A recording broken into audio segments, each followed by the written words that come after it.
Mohon perhatian, pintu teater 1 susah dibuka.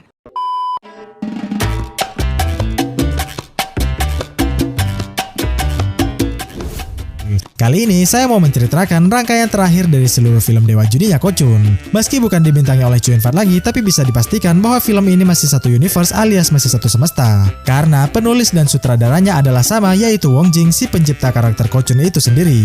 Wah, kira-kira seperti apa ya keseruan kisahnya? Maka dari itu simak video ini sampai akhir dan tentu saja selamat menyaksikan.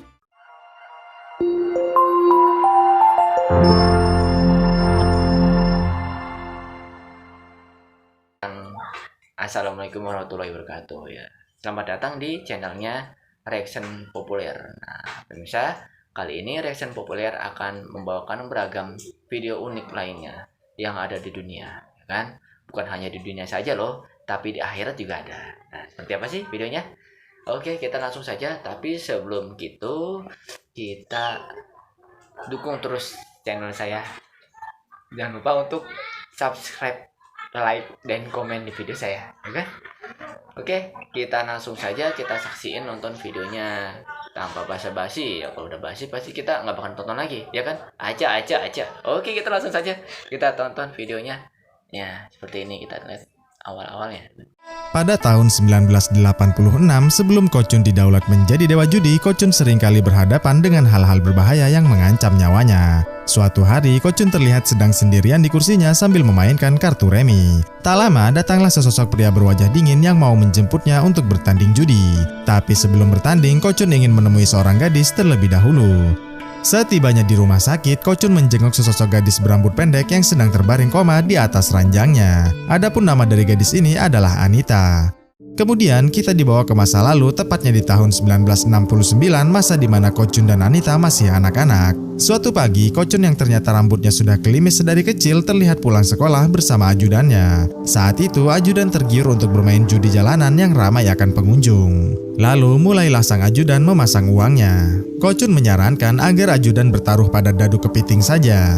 Di waktu yang sama, Anita kecil melepaskan senyumnya pada si Kocun. Kocun pun membalasnya. Kemudian saat mangkoknya dibuka, tebakan Kocun ternyata benar bahwa dadunya menunjukkan gambar kepiting. Nah, sejak saat inilah ajudan mulai percaya pada si Kocun. Lantas ajudan menaruhkan cincin mahalnya di atas gambar kepiting. Tak lama, dua komplotan si bandar judi itu muncul juga ke sana. Si bandar yang bernama Elvis ini pun mulai mengedipkan matanya pada dua komplotan tadi.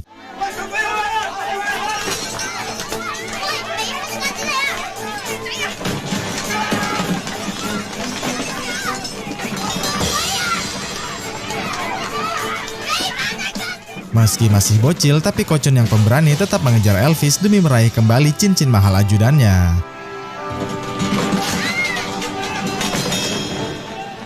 Melihat Kocun ditabrak, Anita pun bermaksud untuk menolongnya.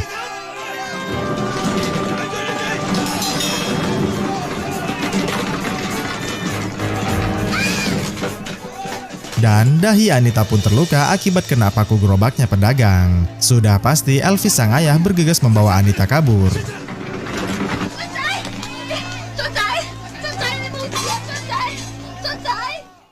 Beberapa hari kemudian, Anita yang masih terluka terlihat baru bangun dari tidurnya. Di lantai dasar, ketua pengemis bernama Raven ini terlihat mau membacok anak-anak korban penculikannya. Dari lantai atas, Anita melihat Kocun digotong yang sepertinya baru saja diculik oleh Raven. Menurut Raven, jika kaki tangannya Kocun ini buntung, maka dia pasti akan mudah menghasilkan uang dari cara mengemis. Anita sendiri hanya bisa menangis melihat kejadian itu.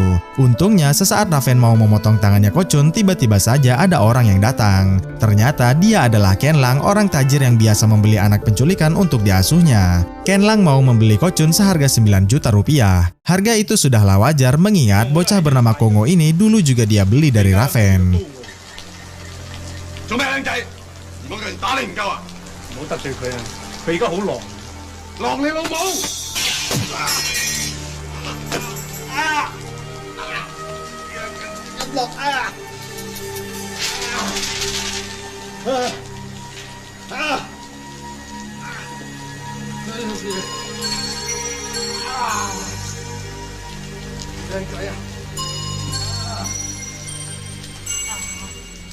Nah, sejak dibeli Ken Lang inilah Anita sudah tak pernah bertemu lagi dengan si Ko Chun. Adapun cincin ajudan yang dicuri ayahnya kini diberikan kepada Anita. Anita sendiri mengalungi cincin itu di lehernya.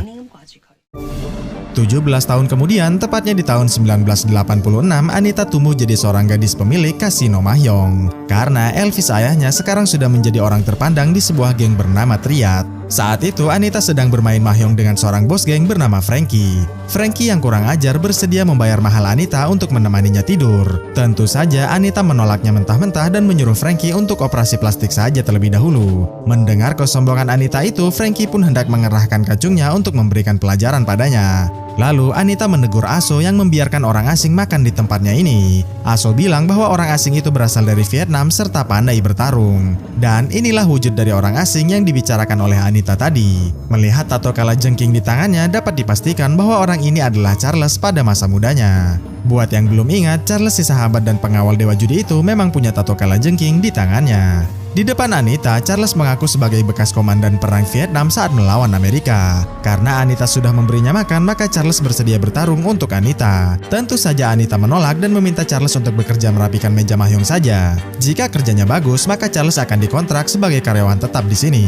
Sialnya, Frankie yang tadi diajak oleh Anita datang kembali membawa kacungnya. Dan Charles pun menghadapi mereka semua meski tanpa senjata pada awalnya.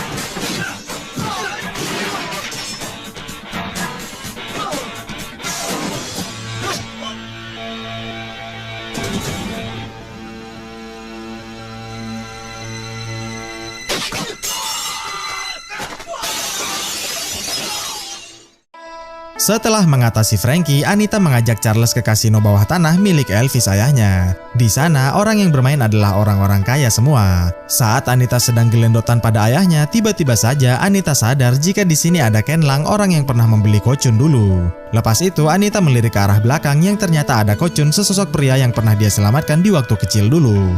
Kemudian Ken Lang terlihat bertaruh banyak karena yakin menang dengan pegangan kartunya. Lalu saat Ken Lang mengintip kartu tertutupnya yang ternyata angka 7, gadis pendamping langsung menyentuh dagunya dengan 2 jari. Itu artinya si gadis memberikan kode angka 7 pada Wai majikannya. Mengetahui sedang dicurangi, Kongo minta agar Ken Lang untuk mundur saja dulu. Meski tak percaya sedang dicurangi, tapi Ken Lang tetap ingin diganti karena dirinya sedang mabuk berat. Adapun orang yang ditunjuk untuk menggantikannya adalah Ko Chun muda. Dan Ko Chun pun mulai duduk di meja judinya.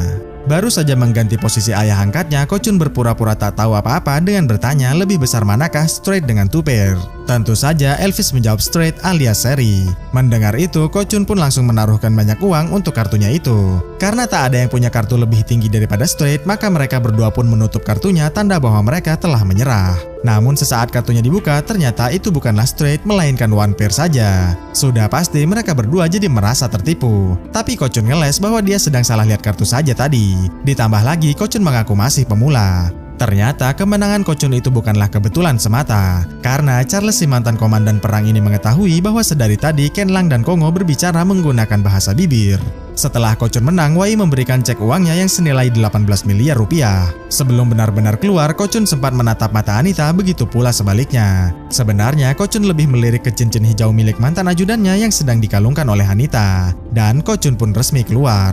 Baru saja Ko Chun keluar, Wai menyuruh kacungnya untuk menghabisi ketiga orang tadi sekaligus merebut kembali ceknya. Sesaat kacung Wai berangkat, Anita mengutus Charles untuk mengikuti mereka juga guna membantu merebutnya. Namun Charles diminta untuk tidak memukul Ko Chun terlalu keras. Sementara itu, Ko Chun, Kongo, dan Ken Lang memutuskan untuk berpencar dulu. Charles mengincar Ko Chun karena yakin ceknya ada padanya. Sedangkan Ken Lang berhasil mengalihkan perhatian kacungnya Wai. Lantas Kongo pun tinggal menikamnya saja secara diam-diam. Lepas itu mereka berpura-pura tidak tahu saja. Sementara itu, Charles membuntuti Ko Chun yang berpencar ke stasiun kereta. Dan masuklah Charles ke dalam gerbong keretanya. Berhasil menemukan Ko Chun di dalam, Charles pun bilang bahwa dia hanya ingin ceknya dikembalikan. Sayangnya Ko Chun ogah mengembalikannya. Lantas Charles baru akan melepaskan Ko Chun jika dalam 20 menit ke depan Ko Chun belum kalah darinya. Dan Ko Chun pun menyanggupinya.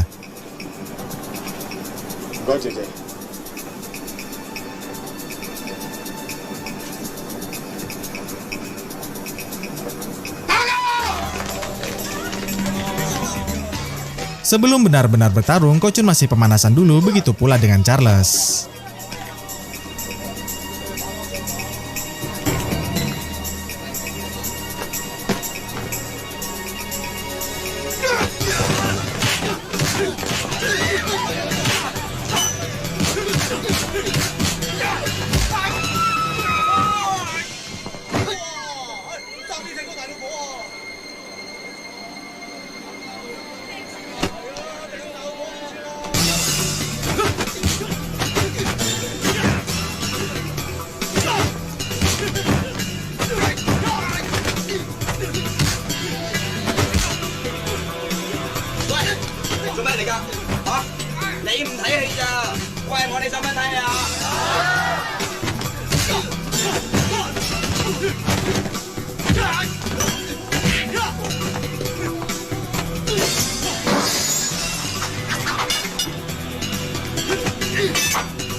Setibanya di rumah, Ken Lang menyuruh Cici putri kandungnya untuk mengendalikan dadu menggunakan rambut. Mula-mula Cici mengocok dadunya terlebih dahulu. Baru saja meletakkan dadunya, Kongo langsung bisa menebak bahwa dadunya adalah 3, 4, 5 yang mana tebakan itu adalah benar adanya. Namun menggunakan trik rambutnya itu, Cici bisa dengan mudahnya mengubah dadu yang ada di dalam gelas itu. Walhasil setelah gelasnya dibuka, angka dadunya menunjukkan angka 3, 3, dan 2. Itu artinya Cici sudah menguasai jurus pengubahan dadu. Tak hanya mengubah dadu, Cici dilatih Ken Lang untuk juga bisa mengubah kartu jikalau kedua lawan sedang sama-sama beristirahat. Sama seperti dadu, cara Cici mengubah kartunya juga menggunakan sehelai rambut. Dan hasilnya kartu 10 hati sudah hilang dari tudung saji itu. Ternyata kartu itu sudah berada di tangannya Cici. Lantas Cici yang girang bertanya kapankah dia boleh mulai berjudi juga sama seperti kedua kakak angkatnya itu. Sayangnya karena kemampuan Cici yang terlalu istimewa ini, maka Ken Lang hanya akan menggunakan Cici di waktu yang terdesak saja. Yang menarik adalah ternyata Ken Lang hanya mengajari satu disiplin ilmu saja ke setiap anaknya itu. Cici hanya diajari kecepatan tangan, Kongo hanya diajari menandai kartu menggunakan keringat, sedangkan Ko Chun hanya diajari ilmu psikologi alias menyerang mental lawan secara halus.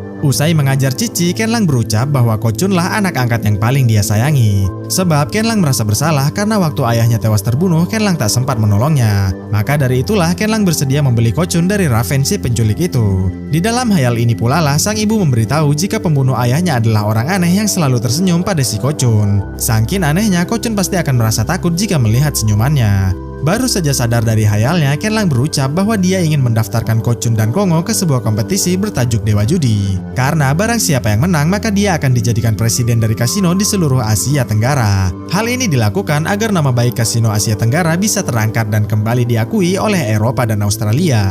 Sebenarnya Ko Chun menolak ikut lomba itu karena dia merasa belum layak. Tahu jika Ko Chun bakal menolak, maka Ken Lang pun bersedia menikahkan Cici putrinya kepada Ko Chun saja. Karena Ko Chun memang naksir berat kepada Cici. Meski Kongo juga naksir berat pada Cici, tapi Ken Lang hanya merestui Ko Chun dan akan menjadikan Kongo sebagai ajudan pribadinya Ko Chun saja.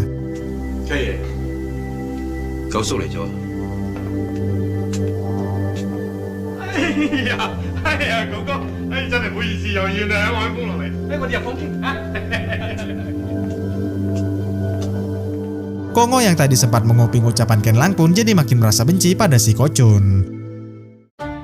Keesokan harinya, saat Anita sedang mengecat bersama Aso dan Charles, tiba-tiba saja Ko Chun datang bertamu.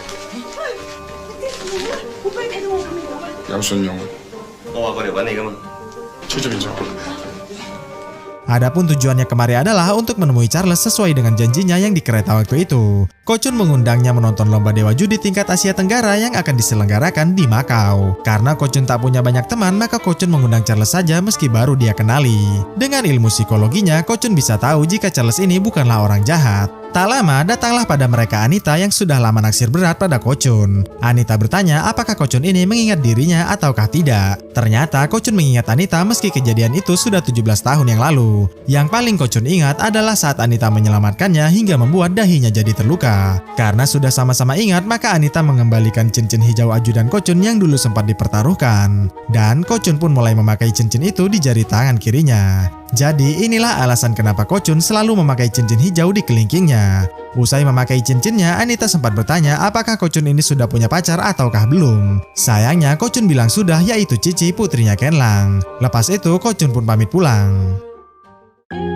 Di sore harinya, pemberitaan tentang lomba Dewa Judi se-Asia Tenggara itu rupanya sudah viral kemana-mana. Adapun pejudi yang dianggap paling jago adalah pejudi asal Indonesia yang bernama Soto. Tak hanya jago, Soto diyakini punya kemampuan sulap kartu yang sangat mumpuni. Karena takut Ko-chun kalah darinya, maka Anita pun minta dicarikan fotonya Soto.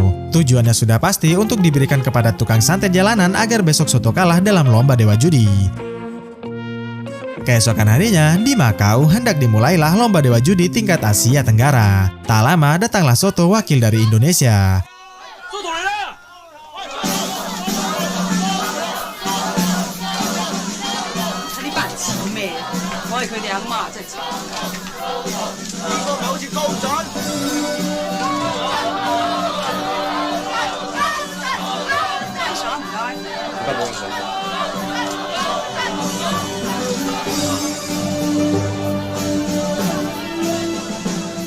Dalam lomba Dewa Judi ini, Ken-lang mengirim 3 anaknya sekaligus untuk bermain. Adapun babaknya hanya dibagi menjadi 2, yaitu babak penyisihan dan babak final. Ken-lang menyuruh Ko-chun memenangkan setiap pertandingan dengan telak, sedangkan kedua anak lainnya cukup menang tipis-tipis saja. Oleh sebab itulah, Kongo sering mundur meski sebenarnya berpeluang menang telak. Begitu pula dengan Cici yang sebenarnya berpeluang menang telak juga. Sedangkan di mejanya Ko-chun, seorang tante menaruhkan semua chipnya. Tentu saja Ko-chun yang ahli menyerang mental pun menyanggupi taruhannya tante. Tak sampai di situ, Ko-chun juga menggertak tante untuk mundur dengan menaruhkan pula ceknya yang sebesar 10 miliar rupiah. Meski agak kaget dengan gertakan itu, tapi tante tetap menyanggupinya sambil membuka kartu tertutupnya. Ternyata kartu tante adalah tuper kartu as dan juga kartu raja. Pegangan kartu urutan 8 dalam judi poker. Tante menduga paling-paling kartu Ko-chun cuma tuper juga dengan nilai yang lebih rendah. Padahal setelah dibuka, kartu tertutup Ko-chun adalah 3 hati. Itu artinya kartu Ko-chun adalah 3 of a kind, pegangan kartu ranking 7. Kalau sudah begini, maka bisa dipastikan tante lah yang kalah. Ken-lang sendiri hanya bisa tersenyum senang melihatnya. Di malam harinya, masih di Hotel Makau, Ko-chun terlihat duduk berduaan dengan Cici, gadis dambaannya. Mereka berdua sedang membicarakan rencana pernikahan mereka pasca Ko-chun menjadi dewa judi nantinya. Tak lama, datanglah pada mereka Kongo yang sedang mabuk. Kongo kesal pada Ko-chun karena selalu dianak emaskan oleh Ken-lang, ayah angkat mereka. Padahal Kongo merasa lebih jago ketimbang Ko-chun. Kongo bersumpah suatu saat nanti dia pasti akan mengalahkan Ko-chun.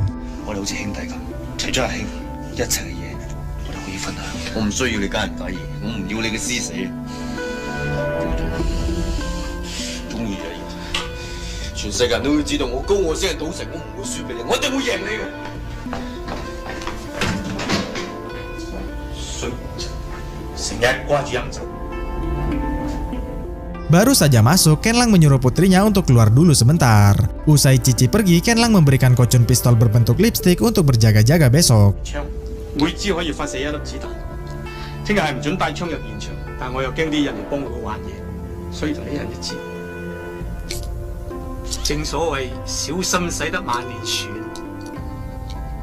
Sebenarnya Ko-chun menolak karena dia merasa tak perlu. Tapi Ken-lang tetap minta Ko-chun membawanya karena buat berjaga-jaga saja. Keesokan harinya, di malam final Dewa Judi, Anita, Aso, dan Charles hadir juga ke sana demi menyaksikan Ko-chun. Tak lama datanglah Soto ke sana diikuti dengan Ko-chun, Cici, dan juga Kongo. Singkat kisah, dimulailah final judinya yang menyisakan 6 peserta saja. Soto terlihat mulai menyerang mentalnya Ko-chun. Dengan ilmu psikologinya, Ko-chun mampu memenangkan pertandingan demi pertandingan hingga pesertanya tinggal menyisakan Cici, Kongo, dan Soto saja. Meski 3 lawan 1, tapi Soto tetap mampu bertahan dan malah mengusir 1 dari mereka. Cici menantang Soto dengan kartu 3 of a kind 7-nya. Tentu saja Soto yang jago menyanggupinya karena kartunya juga 3 of a kind. Tapi Soto lah yang lebih diunggulkan karena 3 of a kind-nya adalah 8, sedangkan Cici cuma 7 saja. Dan Cici pun tersingkir dari babak final ini. Lalu Soto yang sok keras kembali menyerang mentalnya Ko-chun.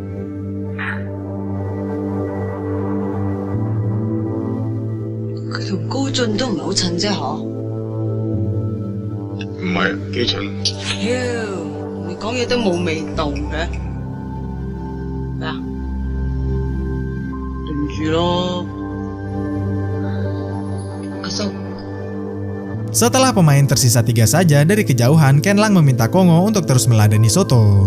Jika Kongo saja ikut, sudah pasti Kochun si calon dewa judi pun ikut meladeni Soto. Lalu saat Kochun mengintip kartu tertutupnya, Mokau kawan Ken Lang mengintipnya yang ternyata angkanya 10 hati. Lantas Mokau memberi isyarat 10 yang bisa dipahami oleh Ken Lang meski dari jarak jauh. Kemudian Ken Lang menyuruh Kongo untuk terus ikut bertaruh. Meski Kongo sendiri ragu, tapi Kongo menuruti perintahnya Ken Lang. Lalu Soto mengaku tak takut dengan gertakan mereka dan mengaku akan ikut terus. Meski awalnya ragu, tapi Kochun tetap nekat menantang kartunya Soto. Tentu saja Soto kaget tak menyangkanya.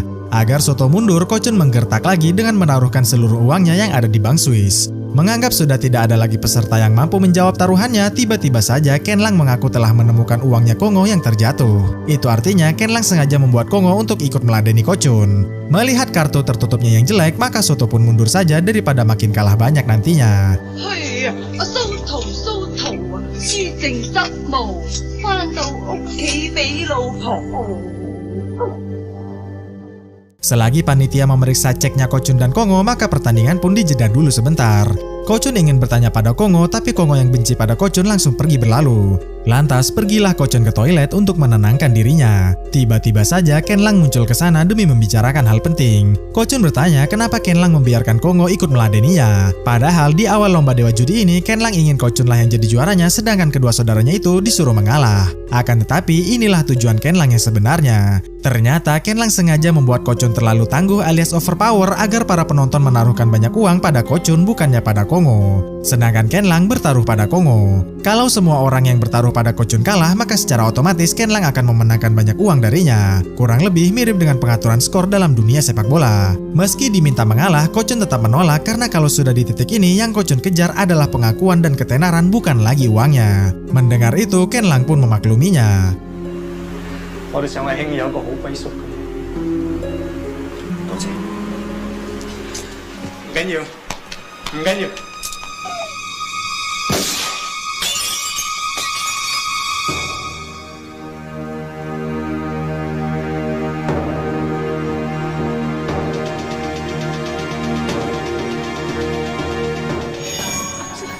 害死你爸爸嗰個人啊！我見過佢㗎，佢好似成日喺度對住你笑，笑到你嘅身都汗。一定要好揾呢個人。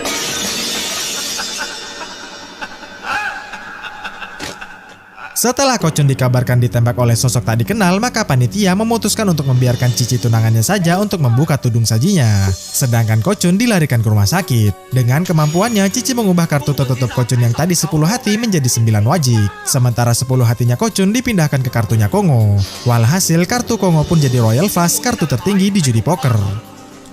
死我啦！高傲先生勝出，高傲先生係我哋嘅賭神。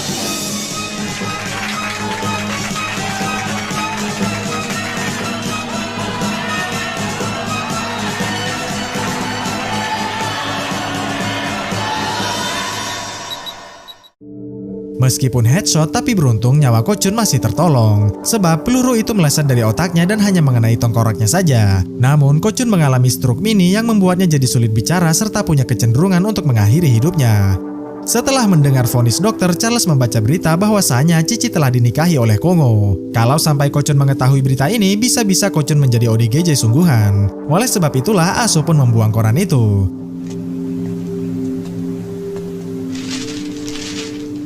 Di lain sisi, Kochun yang koma tiba-tiba tersadar dari pingsannya. Nampaknya dia masih mengingat tragedi pengkhianatan Ken Lang kepada dirinya. Lantas Kochun mau melepaskan selang oksigennya, tapi sudah pasti Anita mencegahnya. Anita bilang jika dirinya ada di posisi Kochun, Anita pasti juga mau melakukan hal yang sama. Namun demi dendam Kochun yang belum terbalaskan, maka Anita mohon agar Kochun tetap memakai selang oksigen ini agar masih ada harapan untuk hidup. Sialnya, baru saja Aso masuk, tiba-tiba saja koran pernikahan Cici dengan Kongo tertiup angin hingga membuat Kochun dapat melihatnya. Dan Kochun pun hanya bisa bergeming meresapi kesedihannya. Di malam harinya, Kochun dihidangkan banyak makanan karena kata dokter Kochun juga kehilangan selera makannya. Tapi sayang, tak ada satupun makanan atau minuman yang Kochun sukai. Keesokan harinya, Anita mencoba menyuapi bubur tapi sayang Ko-chun menolaknya. Tak lama datanglah Aso dan Charles ke sana. Aso membelikan sekotak coklat karena kalau Ko-chun tak doyan maka Aso bisa langsung memakannya.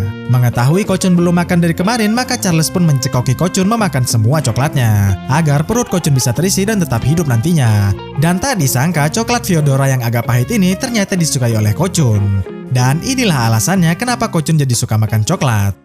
Karena sudah mulai bisa makan, maka Anita merawat Ko-chun di rumahnya saja. Saking besarnya cinta Anita pada Ko-chun, Anita juga rela memandikan Ko-chun yang masih belum bisa bicara itu.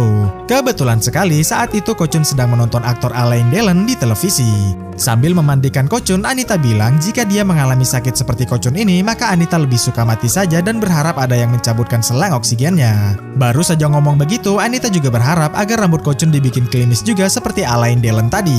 Siapa sangka Ko-chun menjawab bahwa dia ogah memakai pomade di rambutnya. Mengetahui Ko-chun bisa bicara, sudah pasti Anita kegirangan bahkan sampai mencium pipinya. Lantas Ko-chun berterima kasih pada Anita karena selama ini Anita sudah merawatnya setulus hati.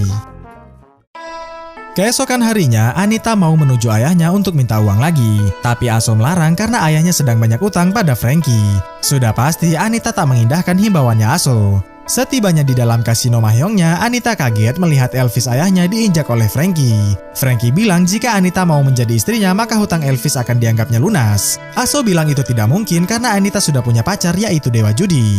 Lantas Frankie minta Aso membawa si Dewa Judi itu datang kemari jika memang ucapannya itu tidaklah bohong. Walhasil Aso pun bergegas memanggil Ko-chun, tapi sayang Ko-chun sedang ngobrol dengan Kongo si Dewa Judi sementara. Kongo tahu alamat rumah ini dari dokter yang merawat Ko-chun kemarin. Tak lama datang jugalah Cici ke sana. Ternyata benar adanya jika Cici ini sudah dinikahi oleh Kongo. Bahkan Cici sudah berbadan dua. Tentu saja Ko-chun kecewa bukan main mendengarnya. Lantas Ko-chun bertanya apakah Cici ini menikahi Kongo karena benar-benar mencintainya atau hanya karena dipaksa saja. Menganggap Ko-chun sudah sinting, maka Cici pun diajak pulang saja oleh Kongo si Dewa Judi sementara. Ko-chun sendiri langsung terkulai lemas sesaat ditinggal oleh Cici. Bahkan dia sampai pingsan dulu sejenak. Sudah pasti Aso jadi makin bingung bagaimana cara menyelamatkan Anita yang sedang disekap oleh Frankie. Singkat kisah, di malam harinya datanglah Aso ke kasino Mahjongnya Elvis. 咁你仲有膽翻嚟？對唔住，各位觀眾，賭神。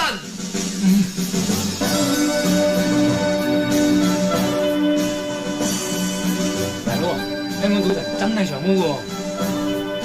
救我！救我啊！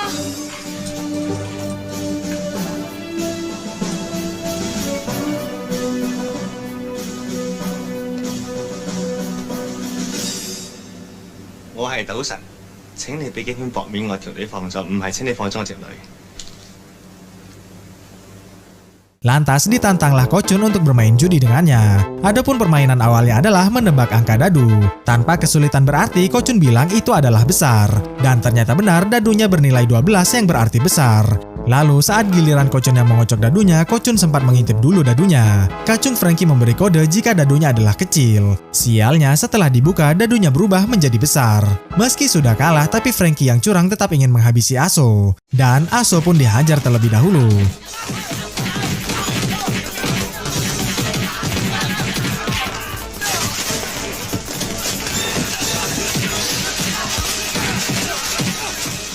Sudah pasti para kacung menarik kembali Aso demi dihajar lagi.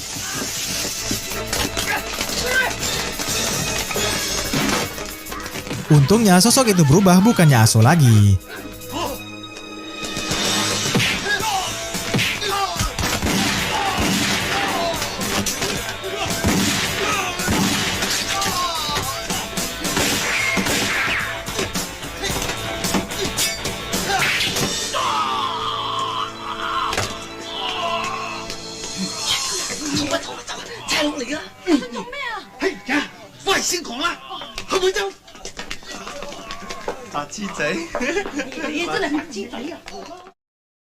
Tengah malam harinya, Kongo bilang pada Kenlang bahwa Ko-chun sudah tidak waras meski dia masih hidup. Tapi Kenlang masih belum percaya karena takutnya Ko-chun cuma pura-pura saja dan mengacaukan mereka nantinya. Mengingat sebentar lagi akan digelar lomba Dewa Judi Internasional alias antar negara. Di waktu yang sama, Cici ternyata sedang menguping omongan mereka. Sialnya, aksi Cici itu langsung ketahuan oleh Kongo. Tentu saja Cici ngeles serta mengaku belum mendengar apa-apa. Hal yang paling mengejutkan adalah Kenlang sama sekali tak membela Cici meski jelas-jelas Kongo telah menyakitinya.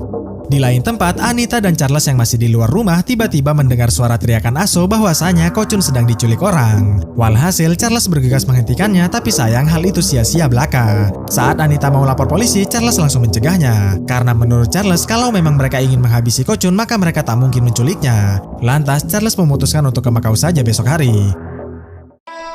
Esok pagi harinya, di Makau terlihat banyak sekali yang menghadiri jumpa pers untuk lomba dewa judi dunia. Tak lama datanglah Kongo ke sana sebagai dewa judi tingkat Asia Tenggara. Di waktu yang sama datang pula lah Anita dan Charles demi menanyai keberadaan Ko-chun. Sayangnya Kongo mengaku tak tahu apa-apa soal keberadaannya Ko-chun. Dan secara mengejutkan datanglah Ko-chun ke sana diiringi oleh banyak bule. Tujuan Ko-chun kemari adalah untuk mewakili Australia dalam perlombaan ini. Ternyata sejak keluar dari rumah sakit, Ko-chun memang sudahlah sembuh. Ko-chun menghubungi teman Australianya agar mau membantunya. Dan sebagai gantinya, Ko-chun diminta menjadi wakil Australia di ajang dewa judi dunia ini. Pada malam harinya, rumah Ko-chun dikawal oleh banyak bule dari luar. Akan tetapi, Ko-chun malah merasa cemas karena takut dirinya akan kalah besok hari. Sebab jika memang Ko-chun dianggap bisa menang, maka sudah pasti Ken Lang akan menyuruh kacungnya untuk menghabisi nyawanya. Dan ternyata kekhawatiran Ko-chun itu benar karena di luar pagar sana, Ken Lang mengutus mantan prajurit Vietnam juga untuk menghabisi nyawa dari mereka semua. Dan Ngai Sing pun menyanggupi perintahnya Ken Lang. Singkat kisah, masuklah Ngai Sing ke dalam dan menghabisi nyawa dari pengawal bulenya satu persatu. Usai menghabisi pengawalnya, kini giliran mereka lah yang mau dihabisi. Meski sedang mandi, tapi Charles menyadari jika ada yang aneh di luar.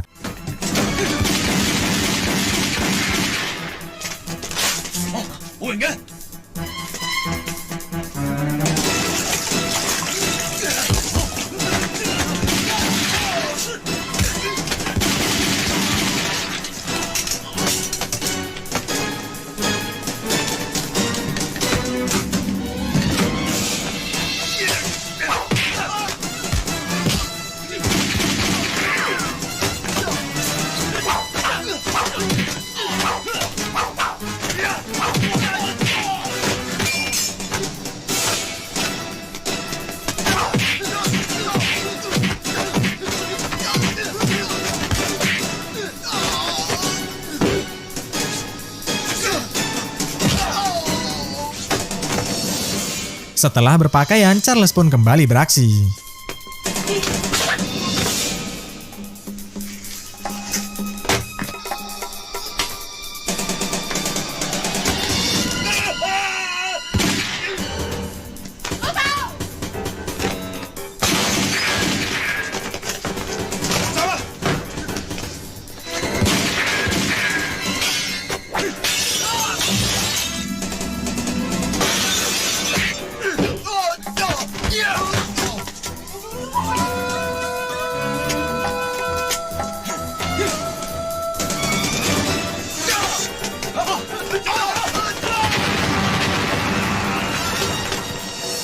Selepas ledakan itu, mereka naik ke atas demi menyelamatkan Anita. Tapi sial, mereka kena jebakannya Ngai Sing.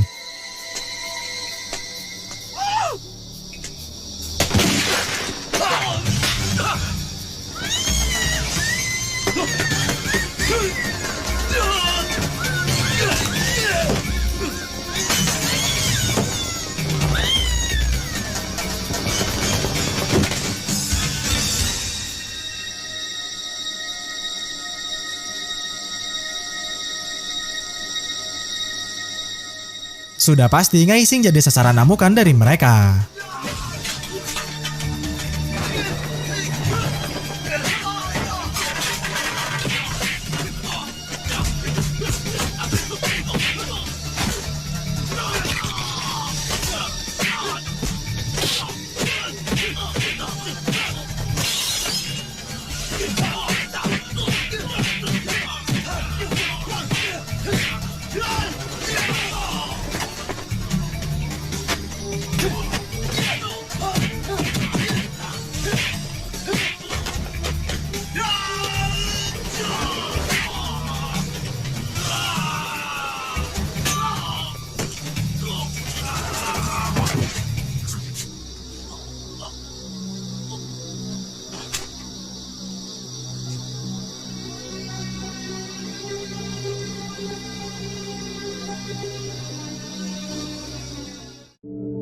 Selepas kejadian mengerikan itu, kita dibawa lagi ke masa depan. Masa di mana Ko-chun yang sedang sendirian menunggu jemputan dari Charles. Bukannya langsung ke tempat judi, Ko Chun malah ingin menjenguk Anita terlebih dahulu. Setibanya di rumah sakit, Ko Chun menyampaikan vonis dokter pada Anita yang sedang koma, bahwasanya Anita sudah tidak mungkin lagi bisa disembuhkan. Bahkan usianya pun diperkirakan tak akan lama. Lantas Ko Chun bersedia memakai pomade di rambutnya mengingat Anita pernah memintanya agar mirip Alain Delon. Jadi inilah awal mulanya kenapa Ko Chun selalu memakai pomade di rambutnya saat hendak bertanding judi. Usai mengoleskan pomade ke rambutnya, Ko Chun memakaikan cincin tanda bahwa dia melamar Anita. Anita menangis haru karena masih bisa merasakannya. Setelah melakukan semuanya, Ko Chun melepaskan selang oksigennya karena memang Anita pernah bilang lebih suka mati saja ketimbang hidup tanpa adanya harapan. Dan Ko Chun pun hendak pergi meninggalkan Anita yang sudah meregang nyawa. Dalam lomba kali ini, Ko Chun mewakili Australia sedangkan Kongo mewakili Makau. Adapun peserta lain ada yang dari Korea, Amerika, Filipina hingga Eropa. Kemudian baru saja Ko Chun masuk, Ken Lang melepaskan senyum liciknya pada si Ko Chun. Saat mau berlalu, Ken Lang tak sengaja ditabrak oleh Aso yang lewat. Dan permainan pun dimulai juga. Seperti biasa, sebelum bertanding, Ko Chun memakan sebatang coklat Feodora terlebih dahulu. Sialnya, di belakang Ko Chun ada Mokau yang lagi-lagi duduk di sana. Ken Lang meminta Mokau untuk mengintip kartu tertutupnya Ko Chun karena kebiasaan buruk Ko Chun sama seperti pejudi lain, yaitu menekuk kartu saat mau mengintip kartu tertutupnya. Lantas saat Ko Chun mengintip kartu tertutupnya, Mokau langsung memberi isyarat angka 4 kepada Ken Lang. Lalu Ken Lang memberi isyarat pada Kongo jika kartu tertutupnya Ko Chun adalah 4. Karena sudah mengetahuinya, maka Kongo berani langsung bertaruh besar. Sudah pasti Ko Chun pun takut dan mundur dari taruhan. Akan tetapi, sepertinya mundurnya Ko Chun tadi bukan karena takut, melainkan karena siasat saja. Pasalnya, sudah belasan kali pertandingan ini berlangsung, tapi Ko Chun selalu saja mundur sesaat menerima 2 kartunya. Dan hasilnya, Mokau si tukang intip kartu jadi bingung sampai-sampai matanya kelelahan. Sementara itu, para peserta judi pun satu persatu gugur dilibas oleh Kongo dan Tony, wakil dari Filipina. Sebab Ko Chun sedari tadi memang tak mau ikut. Ken Lang jadi bingung kenapa sudah 20 kali permainan Ko Chun tetap tak kunjung ikut. Sedangkan Mokau kelihatannya masih belum pulih. Nah, saat pesertanya tinggal bertiga inilah Ko Chun baru mau ikut bertaruh. Karena mereka bertiga adalah pejudi tangguh, maka mereka pun sama-sama meladeni taruhan satu sama lain. Nah, sekarang kita akan fokus pada kartu tertutupnya dulu. Kartu tertutup Kongo adalah as sekop, sedangkan punya Ko Chun adalah 10 hati. Tentu saja Mokau si tukang intip mengabari bahwa kartu tertutupnya Ko Chun adalah 10 hati. Lantas Kongo menantang Ko Chun menaikkan lagi taruhannya karena Kongo pasti akan sanggup meladeninya. Mendengar tantangan itu, Ko Chun mau minta istirahat dulu sejenak. Dan kartu mereka bertiga pun ditutup dulu. Ko Chun berdiskusi pada pemodal Australianya apakah perlu menaikkan taruhannya ataukah jangan. Ken Lang sendiri terlihat masih tenang saja. Usai berdiskusi, Ko Chun mengaku tak punya uang lagi untuk menaikkan taruhannya. Namun tiba-tiba saja Cici mengajukan diri. Meski sang ayah melarang, tapi Cici tetap ingin Ko Chun untuk memakai uangnya guna melawan Kongo yang jahat itu. Sudah pasti Kongo yang marah menggampar Cici sampai berdarah. Kalau sudah digampar begini, maka Cici makin yakin memberikan uangnya kepada Ko Chun. 夫俊你好遠，你勾我老婆，你唔使講埋你咁嘅嘢，你我之間嘅姻緣，今日應該有了斷。 Setelah cek uangnya Cici dipastikan asli, maka permainan pun dilanjutkan kembali. Karena Kongo tak terima Cici berpihak pada Ko Chun, maka Kongo pun meminta Ko Chun untuk menaruhkan kedua tangannya. Tentu saja Ko Chun pun menyanggupinya. Sedangkan Tony si wakil Filipina tidak mau meladeninya. Padahal kartunya adalah kembar 3 kartu raja. Kemudian Ko Chun diminta untuk membuka kartunya. Harap diingat kartu tertutup Ko Chun tadi adalah 10 hati. 你冇可能紅心神，讓隻牌。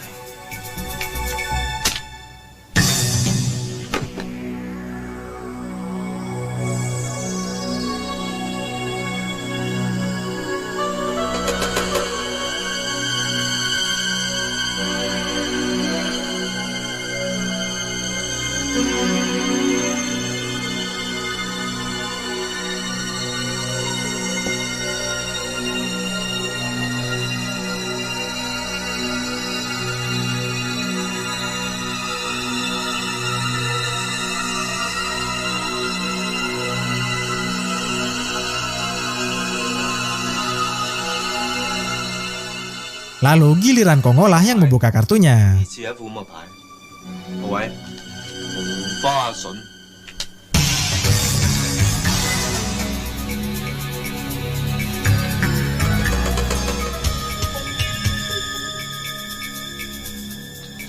點解唔係紅心十㗎？點解唔係紅心十㗎？跟啊！你叫阿興換咗我同高我兩隻底牌， Ternyata sebelum pertandingan ini, Ko Chun sudah meminta tolong pada Cici untuk menipu Kongo. Sebab Cici sudah muak pada Kongo dan sudah pula menemukan pria idaman lain. Sedangkan untuk mengelabui Mokau si tukang intip, Ko Chun menyelipkan lipatan-lipatan kartu di cincin hijaunya. Jadi sebenarnya kartu tertutup Ko Chun tidak pernah berjenis hati. Ko Chun hanya meletakkan potongan kartu hati itu di ujung kartunya. Sedangkan Ko Chun bertugas mengambil kartu terjelek Ko Chun untuk dioper kepada Kongo. 咁即係點啊？嚇！人哋3條魚，你一隻煙，梗係3條魚贏啦。3條魚都有得贏，Holy shit！欠債還錢，欠手還手，攞副牌。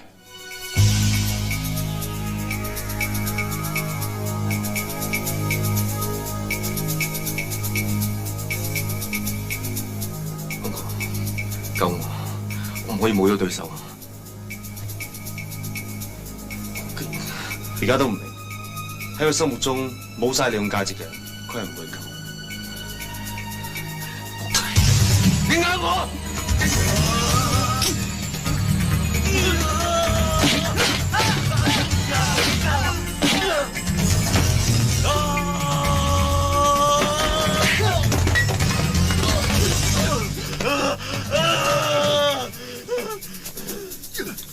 好奇怪，點會變支真唇膏嚟？你上次係2支唇膏槍，用咗一支，今次你一定帶埋呢支嚟。數下組揾人幫你換咗，小心駛得慢啲船，睇怕今次你搭沉船。Setelah Ken Lang tewas, maka juri pun mendaulat Ko Chun sebagai dewa judi dunia. 本席而家宣布，世界賭場聯盟承認嘅國際賭神係高進先生。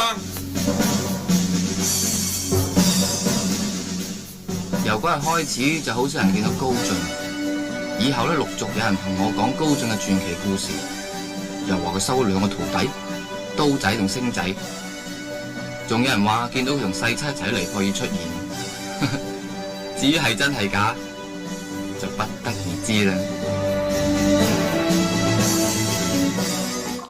Oke, itu dia pemirsa videonya. Gimana, seru kan? Nah, masih banyak lagi loh video-video unik saya lainnya, pemirsa.